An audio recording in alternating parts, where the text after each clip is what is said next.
आज का विषय आपके बीच में रखने जा रहा हूं, बड़ा दिलचस्प है, आपको पता चली गया होगा क्योंकि आपने YouTube का जो पोस्ट है वो पढ़ लिया होगा। नाउ आज का विषय है ये, क्या शराब पीना पाप है? मसीह लोगों के लिए क्या शराब पीना पाप है? मैं इस विषय के ऊपर आज बात करने जा रहा हूं। मेरी जिम्मेदारी है आपको सही शिक्षा देने की, खरा शिक्षा देने की, और आप तक जो है बिब्लिकली सही तरीके से आप तक के बीच में ये बातों को लाने की। कई कॉल्स आते हैं, कई मैसेजेस आते हैं जहां मुझे पूछा जाता है कि क्या पास्टर डैनियल हम वाइन पी सकते हैं, क्या बियर पी सकते हैं, क्या हम ओकेशनली फंक्शन में एक बार पी सकते हैं? ये सारे प्रश्न वो उठाते हैं, लेकिन मैंने ज़रूरी समझा कि आप सभी के बीच में ये वीडियो बनाऊं। मेरे 26 साल के मिनिस्ट्री में मैं पहली बार इस विषय पर बात कर रहा हूँ और मुझे खुशी है कि मैं आप सभी तक सही जानकारी पहुँचा पा रहा हूँ वचन के माध्यम से। ना दोस्तों, सबसे पहले क्या बाइबल हमें शराब पीने की इजाज़त देता है? जी हाँ दोस्तों, मैं इसके ऊपर बात करूंगा। क्या बाइबल हमें शराब पीने की इजाज़त देता है? क्या वचन ऐसा कुछ कहता है? क्या हम शराब पी सकते हैं? इसके बारे में हम बात करेंगे। कुछ टीचिंग चल रही हैं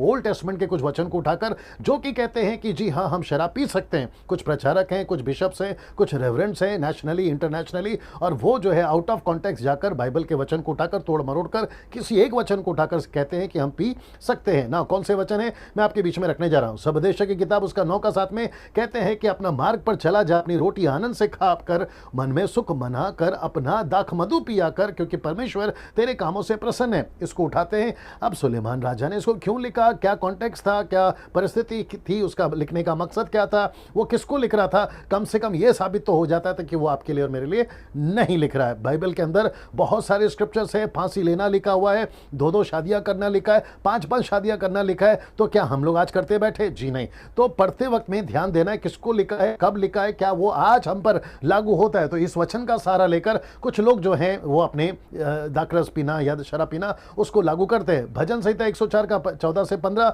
सबदेश किताब फिर से 3 का 13 तक, और फिर वो कहते हैं ये वचन के वसीले से या सहारा से वो कहते हैं कि हम पी सकते हैं क्योंकि वचन हमें सपोर्ट करता है। मैंने तो केवल 3 रखा है, और भी बहुत सारे वचनों का सहारा लेते हैं कि कभी कभी पी सकते हैं, थोड़ा थोड़ा पी सकते हैं, कई रीजन देते हैं वो पीने के। ना दोस्तों, इसको देखिए, कुछ लोग कहते हैं बियर पी सकते हैं क्योंकि डॉक्टर ने सलाह दिया है, क्योंकि किडनी में पत्थर है, तो डॉक्टर कहता है कि अगर आप बियर पी लोगे तो आपको जो है पथरी जो है वो निकल जाएगा। कुछ लोग ये भी कहते हैं कि हम रेड वाइन पी सकते हैं क्योंकि डॉक्टर ने सलाह दी है आपके हेल्थ के लिए, आपका ब्लड के लिए रेड वाइन पीना अच्छा है, और आप जो है रेड वाइन पी सकते हैं। और बाइबल के अंदर से भी एग्जाम्पल उठाते हैं कि आप रेड वाइन पी सकते हैं। अब ये रेड वाइन कहां से आया मुझे नहीं पता, इसमें कितना परसेंटेज अल्कोहल है मुझे नहीं पता, अब ये कैसे बनता है आज की तारीख में मुझे नहीं पता, लेकिन जब बाइबल की बात कर रहे हो तो वहां पर लिखा है वो अंगूर का जूस था, प्योरली ग्रेप जूस था। अगर वो ग्रेप जूस था तो मैं इजाजत देता हूं अंगूर का जूस पियो, लेकिन मैं रेड वाइन की इजाजत नहीं देता, क्योंकि कुछ लोग कहते हैं कि रेड वाइन अंगूर का जूस है,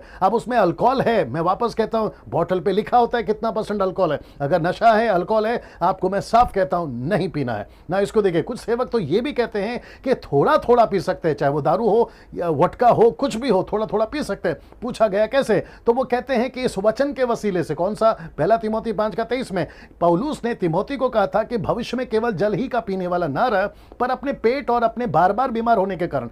अभी मुझे नहीं पता कि वो बीमार क्यों होता था, हो सकता है पानी का, गलत पानी के चलते, क्योंकि पानी का जिक्र है यहां पर। अब उसके पास में ऐसी कोई बीमारी थी, उसका नाम है तिमोथी।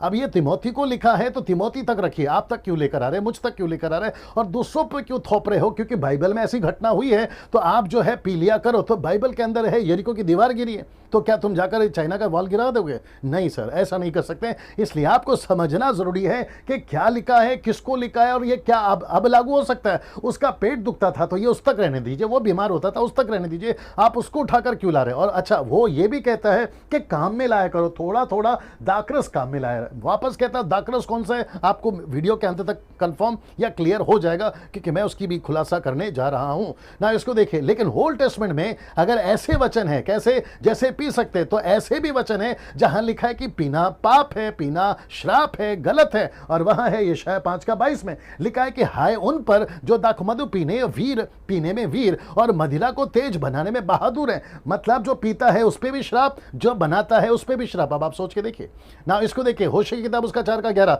कहता है कि वेश्या, गमन और दाखमधु और ताजा दाखमधु ये तीनों बुद्धि को भ्रष्ट कर देती है। तो फिर ऐसा भी तो वचन है ना। इसको देखिए, तो इसका मतलब ये हुआ कि यहां 2 प्रकार का वाइन है। एक है जो मैं आपके बीच में रखने जा रहा हूं, एक पी सकते हैं, दूसरा नहीं पी सकते हैं ना। इसको देखिए दोस्तों, एक अंगूर का जूस है और दूसरा अंगूर के जूस से अल्कोहल बनता है।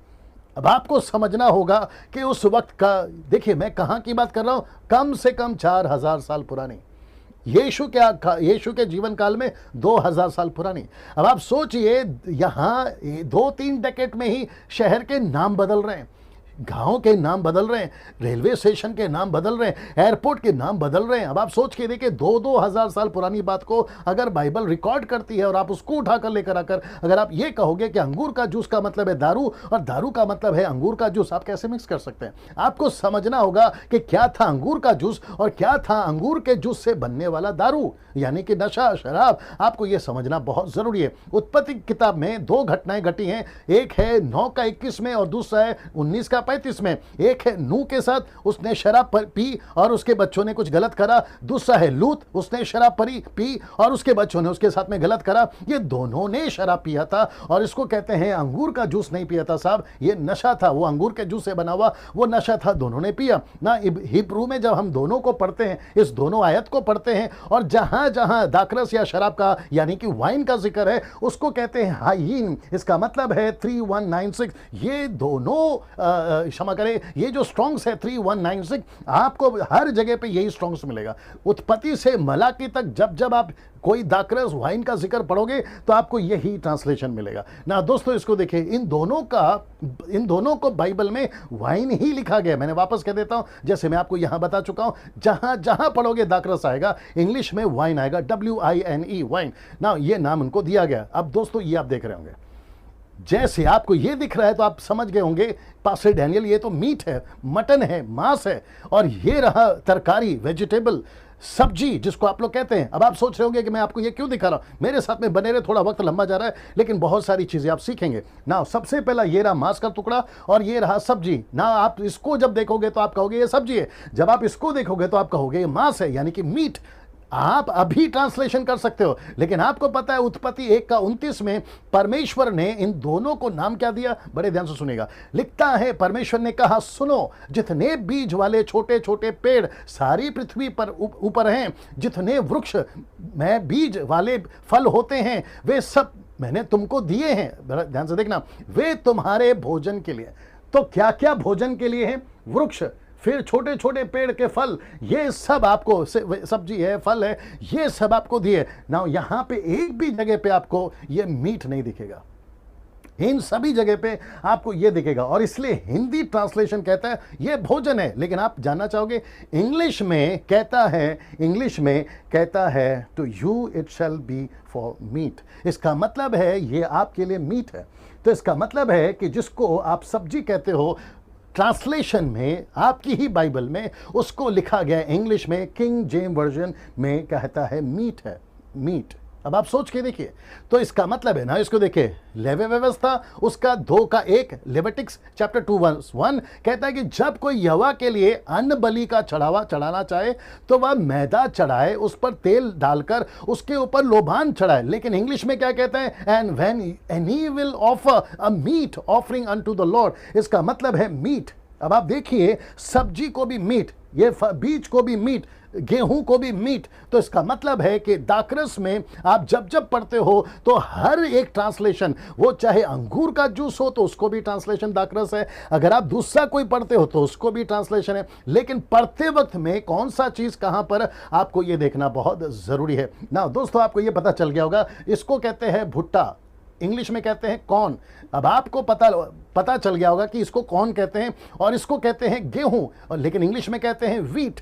तो दोनों को अलग अलग नाम है। लेकिन आपको एक छोटा सा झटका देता हूं, ओल्ड टेस्टमेंट में हर दाने को कौन ही कहते थे, वो चाहे भुट्टा हो, वो चाहे गेहूं हो, वो चाहे भुट्टा हो, वो चाहे गेहूं, और इसको जो है कौन कहते थे ना। दोस्तों यूहन्ना की किताब उसका 12 का 24 में अगर आप पढ़ोगे, यीशु ने क्या कहा पता है?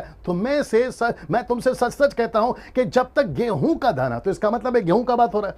लेकिन आपको पता है इंग्लिश में क्या लिखा है? गेहूं नहीं लिखा है, इंग्लिश में लिखा है कॉर्न, सीरियस कॉर्न।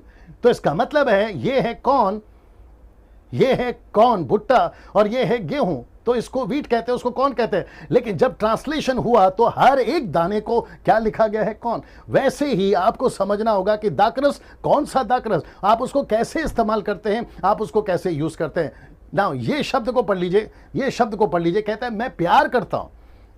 अब जरा शब्द को देखिए, ये जो शब्द है ना प्यार, जैसे ही आप कहते हैं ना मैं प्यार करता हूं, एक ही शब्द है। आपको पूछा जाए आप अपने परिवार से प्यार करते हैं, तो आप कहेंगे जी हाँ मैं अपने परिवार से प्यार करता हूं, शब्द वही रहेगा प्यार। फिर कहते हैं कुत्ते से प्यार करता हूं, शब्द रहेगा प्यार। लेकिन जैसे ही आप कहते हो मैं परमेश्वर से प्यार करता हूं, तो क्या परमेश्वर से प्यार करते वक्त में शब्द चेंज हो जाता है? नहीं। लेकिन यहां पर आप कब किसको कैसे इस्तेमाल करोगे, किस तरीके से इस्तेमाल करोगे, वो इंपॉर्टेंट है। शब्द चेंज नहीं होगा, शैली चेंज होगी। मेरे कितने प्रचार में मैं आपको सिखा चुका हूं, बता चुका हूं कि सरकास्टिक क्या होता है, व्यंग क्या होता है, टॉन्ट क्या होता है, ताना मारना क्या होता है। ये हमें और आपको सीखना बहुत जरूरी है। वचन को पढ़ते वक्त में भी हमें ध्यान देना बहुत जरूरी है ना। याकूब की किताब यानी कि जेम्स चैप्टर 2 वर्स 3, आपको पता है यहां पर क्या लिखा है? अगर आप हिंदी में पढ़ोगे, जो कि मैंने नहीं डाला है, हिंदी में लिखा है कि जो सुहावने वस्त्र पहनते हैं। लेकिन किंग जेम वर्जन क्या कहता है मालूम है? गे क्लोथ्स या गे क्लोथिंग। तो गे का मतलब आप समझ गए होंगे। अब आपको शायद नहीं पता कि 200 साल या 100 साल या कम से कम 3-4 डेकेड से ये जो शब्द है इसका पूरा का पूरा मतलब ही अलग हो गया। लेकिन एक वक्त था, हिस्ट्री चेक करिएगा पता चल जाएगा, एक वक्त था घे का मतलब होता था प्लेजेंट, घे का मतलब होता था सोबर, घे का मतलब होता था, या जब टर्म्स में यूज करते थे किसी को अच्छा बोलने के लिए, यार तो आज कितना अच्छा दिख रहा है, तो उसको कहते थे घे क्लोथिंग। तो इसका मतलब है कोई अगर आता था, याकूब की किताब कहता है याद रखो, तो वो ये कपड़े पहनकर आता था। लेकिन आजकल क्या बोलते हैं? घे का मतलब पूरा गलत होता है। आप समझ रहे हैं, ज्यादा डिटेल में नहीं जाऊंगा, लेकिन कुछ शब्द को कैसे यूज करते हैं, उस वक्त में कैसे यूज करते थे, ये समझना बहुत जरूरी है। कहते हैं कि यीशु ने दाखरस बनाया, लेकिन यीशु ने कौन सा दाखरस बनाया? अगर आप ये नहीं समझ रहे हो तो आप उसको दारू बोल दोगे। लेकिन जब यीशु के जमाने में यीशु ने दाखरस बनाया, क्योंकि यीशु का पहला चमत्कार दाखरस ही था, वो टर्निंग वाटर इनटू वाइन। लेकिन वो कौन सा वाइन था, क्या वाइन था, अगर आप नहीं समझोगे, जैसे एग्जांपल दे रहा हूं, तो फिर गई भैंस पानी में। आपको ये समझना बहुत जरूरी है। अब बाइबल में शराब पीना सख्त मना है। मैं रिपीट करता हूं, ये लास्ट पोर्शन में आ गए। अब बाइबल में शराब पीना सख्त मना है। आइए देखते हैं कुछ वचन। पहला पत्रस 4:3, क्योंकि अन्य जातियों की इच्छा के अनुसार काम करने और लुचपन और बुरी अभिलाषाएं, मतवालापन, लीला क्रीड़ा, मतवालापन मतलब शराब पीना, पियक्कड़, दूसरा शब्द है पियक्कड़, घृणित पूजा, मूर्ति पूजा में जहां तक हमने पहले समय गवाया वह बहुत हुआ, वही बहुत हुआ, वही बहुत हुआ। तो इसका मतलब है, कहता है कि जब तुम अविश्वासी थे, तुम दारू पीते थे, तुम गलत काम करते थे, तुम पीकर सड़क पे पड़े रहते थे, लेकिन ऐसी चीजों को पौलुस कहता है, क्षमा करे पत्रस कहता है, बात बस हुआ, अब नहीं करना है ना। इसको देखिए, रोमियो किताब उसका 8:6-7 में, शरीर पर मन लगाना तो मृत्यु है, परंतु आत्मा पर मन लगाना जीवन और शांति है। क्योंकि शरीर पर मन लगाना तो परमेश्वर से बैर रखना है, क्योंकि ना तो परमेश्वर की व्यवस्था के अधीन है और ना हो सकता है। तो इसका मतलब है जो शारीरिक जीवन जीता है वो परमेश्वर उसे बैर करता है, और वो शारीरिक व्यक्ति है। याद रखो, वो शारीरिक व्यक्ति है। शराब पीने वाला शारीरिक व्यक्ति है, नशा करने वाला शारीरिक व्यक्ति है, दारू पीने वाला, रेड वाइन, बियर, आप जो भी रेवरेंड, बिशप, मैं कई लोगों को जानता हूं दोस्तों, कई वर्शिप सिंगर्स को मैं जानता हूं जो कहते हैं कि कभी कभी रेड वाइन पी सकते हैं, कहते हैं कि हम बियर पी सकते हैं ओकेशनली, जब एयरपोर्ट से, जब इंटरनेशनल एयरपोर्ट से अमेरिका या फिर कई दूसरे कंट्रीज में जाते हैं, 8-8, 12-12 घंटा, 24-24 घंटा, है ना, जब एयरपोर्ट पे या प्लेन में बैठते हैं तो एयर होस्टेस जब लेकर आती है तो कहते हैं कि मैडम ब्रिंग द, है ना, हार्ड ड्रिंक, सॉफ्ट ड्रिंक नहीं, हॉट ड्रिंक नहीं, या वो नहीं, कहते हैं कि हमको वाइन लाकर दीजिए। ये सारी चीजें कई लोगों से मैंने सुनी है और कई चर्चाएं मेरे कानों तक पहुंची हैं, लेकिन ये सब गलत है और आप शारीरिक हो जाते हैं ना। इसको देखिए, गलाती किताब उसका 5:19-21 में कहता है, शरीर के काम तो प्रकट है, अर्थात व्यभिचार, गंदे काम, लुचपन, मूर्ति पूजा, टोना, झगड़ा, ईर्ष्या, क्रोध, विरोध, फूट, विधर्म, डा। लेकिन फिर ये क्या आ गया? मतवालापन, लीला क्रीड़ा। अब इसको देखिए जो नीचे लिखा, कहता है कि ऐसे ऐसे काम करने वाले परमेश्वर के राज्य के वारिस ना होंगे। तो इसका मतलब है जो दारू पिएगा वो स्वर्ग नहीं जाएगा, जो बियर पिएगा वो स्वर्ग नहीं जाएगा, जो वाइन पिएगा वो स्वर्ग नहीं जाएगा। वो रेड हो, व्हाइट हो, येलो, मुझे उससे कोई लेना देना नहीं है। आपको वचन कहता है, वचन के बाहर नहीं जा सकते दोस्तों, कहता है कि तुम परमेश्वर के वारिस के हकदार नहीं हो ना। दोस्तों, मैं चाहता हूं कि आपको मैं फिर से याद दिला दूं कि परमेश्वर नहीं चाहता हम किसी प्रकार का नशा करें, वो बियर हो, वाइन हो, वटका हो, रेड वाइन हो, आप नहीं पी सकते हैं। मैं रिपीट करता हूं, आप नहीं पी सकते हैं। ये सरासर गलत है। शराब पीना पाप है पास्टर डैनियल, मैं 1000%, 1,00,000% कहूंगा, जी हाँ, शराब पीना पाप है, गलत है, आप नहीं कर सकते। दोस्तों, फिर एक सब्जेक्ट के साथ में कल वापस आपके साथ में रूबरू हूँगा। तब तक ले जय मसीह, नमस्ते।